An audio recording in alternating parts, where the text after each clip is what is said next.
तुम्हा सर्वांना आषाढी एकादशीच्या हार्दिक शुभेच्छा. आज आपण एक उपवासाचे लाडू बनवतोय, ज्याच्यामध्ये आतमध्ये मस्त अशी फिलिंग भरणार आहोत, ती मी प्रेमाने भरलेली आहे. ठीक आहे ना.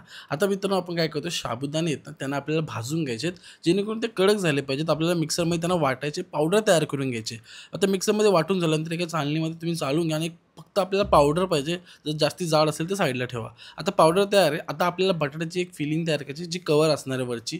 आपल्याला काय करायचं, उकडलेल्या बटाट्याला स्मॅश करायचं, याच्यामध्ये चवीनुसार मीठ टाकायचं आहे, जो उपवासाला यूज करतात तो वाला मीठ. त्यानंतर त्याच्यामध्ये थोडी साबुदाण्याची पावडर आणि त्याच्यानंतर थोडी कोथिंबीर टाकली, जिरा पावडर पण टाकू शकता. हे सगळं टाकल्यानंतर आतली एक फिलिंग तयार करतो, ज्याच्यामध्ये टाकले कढीपत्ता, चॉप केलेली मिरची, चॉप केलेली कोथिंबीर, थोडेसे टाकले साबुदाण्याची पावडर, शेंगदाणे आणि याच्यामध्ये टाकलेत परत एकदा थोडंसं मीठ. हे सगळं टाकून मिक्स करून घेतोय. आता आपल्याला काय करायची, जो बटाटा आपण स्मॅश केला त्याची असं बाहेरची म्हणजे एक गोळा तयार करायचा, एक पापडीसारखं करायचं, त्याच्यामध्ये आपल्याला फिलिंग भरायची आणि मग कव्हर करून त्याचा एक लाडू करायचा. जसं आपण लाडू भरलेले लाडू करतो, म्हणजे भरलेलं जे काय असेल कचोरी टाईप, त्या टाईप बनवून घ्यायचं.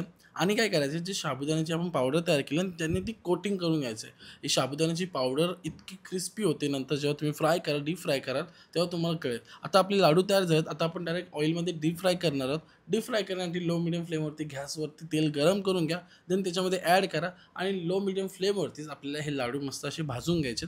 भाजायचे फक्त थोडेसे गोल्डन ब्राऊन करून घ्यायचे, क्रिस्पी करून घ्यायचे आणि देन तुम्ही सर्व्ह करू शकता. याच्यासोबत ना तुम्ही दही वगैरे ट्राय करू शकता. दहीसोबत खायला अजून मजा येईल. मी नॉर्मलीच खाल्लेत, पण इतके मजेदार आणि टेस्टी लागलेत की काय सांगू. उद्या ट्राय करा आणि मला सांग कसं झालं.